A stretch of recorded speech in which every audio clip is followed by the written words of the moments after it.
राजधानी दिल्ली में हुई एक ऐसी हत्या जिसको सुनकर हर किसी को यह सोचने पर मजबूर कर दिया कि इंसान किस हद को पार कर सकता है। बात है 1995 की। कांग्रेस का एक युवा नेता सुशील शर्मा अपनी पत्नी नैना साहनी के साथ दिल्ली के कोल मार्केट इलाके में रहता था। 2 जुलाई 1995 की यह बात है। सुशील शर्मा रात को काम से लौटकर अपने फ्लैट पर अपने घर आता है। वह जैसे ही फ्लैट के अंदर जाता है तो वह देखता है कि उसकी पत्नी नैना साहनी फोन पर लैंडलाइन पर किसी से बात कर रही थी। जैसे ही नैना साहनी ने सुशील शर्मा को देखा, नैना साहनी ने उस फोन को काट कर रख दिया। सुशील शर्मा को नैना साहनी पर थोड़ा थोड़ा शक हो गया। नैना साहनी सुशील शर्मा के घर के अंदर आते ही घर के एक रूम में चली जाती है। सुशील शर्मा उस लैंडलाइन फोन के पास जाता है और वापस रीडायल का बटन दबा देता है। दूसरी तरफ से मतलूम करीम नाम का एक शख्स फोन को उठाता है। सुशील शर्मा उस व्यक्ति की आवाज को पहचान जाता है क्योंकि यह पहले भी मिल चुके थे। मतलूम करीम नैना साहनी का एक दोस्त था, लेकिन सुशील शर्मा के मन में एक बात ने घर कर लिया कि मतलूम करीम और मेरी पत्नी नैना साहनी के बीच में शायद कोई चक्कर चल रहा है। इसीलिए सुशील शर्मा अपनी पत्नी के पास जाता है और उससे पूछता है कि तुम इस मतलूम करीम से रोजाना क्या बात करती हो। तो नैना साहनी उसको समझाने की कोशिश करती है कि तुम जैसा सोच रहे हो वैसा कुछ भी नहीं है, लेकिन सुशील शर्मा उस वक्त बहुत ज्यादा गुस्से में था। थोड़ी बहुत बातचीत होती है और सुशील शर्मा को इतना ज्यादा गुस्सा आता है कि सुशील शर्मा अपनी लाइसेंसी गन निकाल कर नैना साहनी पर 3 राउंड फायर करता है। पहला राउंड दीवार में लगता है, दूसरा राउंड छत पर लगता है और तीसरा राउंड नैना साहनी के सिर को चीरते हुए निकल जाता है, जिससे नैना साहनी की वहीं पर मौत हो जाती है। पूरे रूम में चारों तरफ खून ही खून फैल जाता है। इसके बाद सुशील शर्मा गुस्से को धीरे धीरे शांत करता है। गुस्से से बाहर आने के बाद सुशील शर्मा को पता चलता है कि उसने अपनी जिंदगी की कितनी बड़ी गलती कर दी। इसके बाद सुशील शर्मा अपने किए हुए पर पछताता है और सभी सबूतों को ठिकाने लगाने में जुट जाता है। उसने पूरे रूम की सफाई की और खून के सारे निशानों को मिटा दिया। नैना साहनी की बॉडी को एक बड़ी सी पॉलीथीन में डालकर अपनी गाड़ी की डिग्गी में रख देता है और सोचता है कि इस लाश को मैं नदी में बहा दूंगा, और उस गाड़ी को लेकर दिल्ली के आईटीओ पुल की तरफ निकल जाता है। जब वह आईटीओ पुल पर पहुंचता है तो वह देखता है कि उस पुल पर बहुत ही ज्यादा भीड़ हो रही है। वहां से लगातार गाड़ियों का आना जाना लगा हुआ था। इसीलिए सुशील शर्मा उस प्लान को ड्रॉप कर देता है क्योंकि वह एक नेता था, उसको सभी लोग पहचानते थे। अगर उसको किसी ने ऐसा करते हुए देख लिया तो वह दिक्कत में आ सकता था। इसीलिए वह अपनी गाड़ी वापस मोड़ता है और दिल्ली की ओर आ जाता है। वह दिल्ली के कनॉट प्लेस में आता है।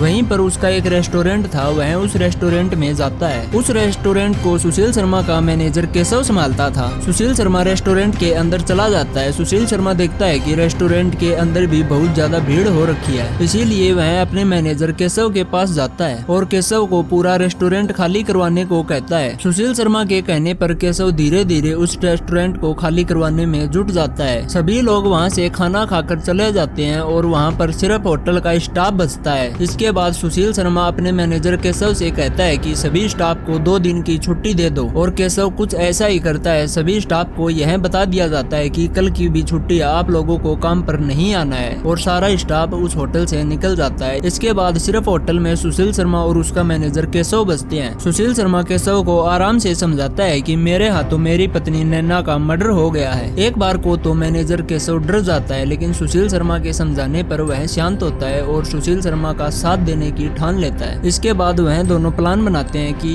नैना साहनी की लाश को होटल के तंदूर के अंदर जला देंगे। दोनों बाहर जाते हैं और गाड़ी से नैना साहनी की लाश को निकालकर तंदूर के पास पहुंच जाते हैं, लेकिन उस वक्त तक तंदूर की आग कम हो चुकी थी। उसमें रोटियां सेकी जा रही थी और उसमें इतनी ही आग थी कि उसमें और रोटियां ही सेकी जा सके, लेकिन फिर भी वह दोनों मिलकर नैना साहनी की लाश को उस तंदूर में डाल देते हैं। वह लाश धीरे धीरे जलना शुरू हो जाती है, लेकिन उन दोनों को डर में इतनी जल्दी थी कि वह जल्द से जल्द उस लाश को जला देना चाहते थे। इसीलिए वह आसपास की सभी चीजें तंदूर में डालने लगते हैं, लेकिन फिर भी आग नहीं बढ़ रही थी। धीरे धीरे ही वह बॉडी जल रही थी। सुशील शर्मा को पास ही में एक घी का बर्तन दिखाई देता है और वह थोड़ा सा घी उस तंदूर में डालकर देखता है। जैसे ही घी तंदूर में डाला जाता है वह आग थोड़ी सी बढ़ जाती है। लाश को जल्द से जल्द जलाने के लिए सुशील शर्मा उस सारे के सारे घी को उस तंदूर में डाल देता है और तंदूर में इतनी ज्यादा आग लग जाती है कि वह होटल की दीवारों के ऊपर से भी दिखाई देने लगती है। लेकिन उनका इससे यह फायदा था कि वह लाश जल्द से जल्द जलना शुरू हो जाती है। पास ही के फुटपाथ पर एक महिला सब्जियां बेचती थी। जब वह उस आग को देखती है तो वह बहुत ही ज्यादा डर जाती है और चिल्लाने लगती है कि होटल में आग लगी है, भागो। पास ही में एक कांस्टेबल की ड्यूटी थी। वह कांस्टेबल उस महिला के पास पहुंचता है और पूछता है कि आप क्यों चिल्ला रही हैं। तब वह महिला बताती है कि इस होटल में आग लग गई है। पुलिस वाला उस होटल में जाता है, लेकिन सुशील शर्मा का मैनेजर केशव उसको आधे रास्ते में ही रोक लेता है। जब पुलिस वाला पूछता है कि आपके होटल में आग लगी हुई है, तो मैनेजर केशव बताता है कि नहीं, हम होटल का कचरा वगैरह जला रहे हैं, आप टेंशन मत लीजिए। इसके बाद पुलिस वाला वापस बाहर आ जाता है, लेकिन पुलिस वाले को कुछ अजीब सी गंध महसूस होती है और वह होटल की दीवार के ऊपर से झांक कर देखता है। जब पुलिस वाला होटल की दीवार के ऊपर से देखता है तो उसको तंदूर में महिला के पांव दिखाई दे जाते हैं। पुलिस वाला सारा मामला समझ जाता है और पुलिस वालों को भी वहां पर बुला लेता है। पुलिस वाले अचानक होटल में घुसते हैं तो सुशील शर्मा समझ जाता है कि वह पकड़ा गया, इसीलिए वह चुपचाप वहां से फरार हो जाता है। पुलिस वाले तुरंत तंदूर की आग को बुझाते हैं और नैना साहनी की आधी जली हुई बॉडी को बाहर निकालकर पोस्टमार्टम के लिए भेज देते हैं, लेकिन वह बॉडी इतनी जल चुकी थी कि किसी को भी यह समझ में नहीं आ रहा था कि यह बॉडी किसकी है। इसके बाद यह खबर पेपर में आ जाती है कि सुशील शर्मा के रेस्टोरेंट में एक लाश मिली है। जब यह खबर मतलूम करीम पढ़ता है तो उसको कुछ शक हो जाता है, इसीलिए वह हॉस्पिटल में जाकर उस बॉडी की पहचान करता है। मतलूम करीम उस लाश की अंगूठी से पहचान करता है कि यह सुशील शर्मा की वाइफ नैना साहनी की ही बॉडी है। इसके बाद पुलिस सुशील शर्मा को ढूंढने में लग जाती है और सारे सबूतों को इकट्ठा करती है, लेकिन सुशील शर्मा तब तक फरार हो चुका था। सुशील शर्मा ने बेंगलोर तक का सफर किया और बेंगलोर कोर्ट में अपनी बेल के लिए अप्लाई कर दिया। जब यह बात दिल्ली पुलिस को पता चलती है तो दिल्ली पुलिस बेंगलोर जाकर सुशील शर्मा को हिरासत में ले लेती है। इसके बाद सुशील शर्मा को कोर्ट में पेश किया जाता है। सुशील शर्मा को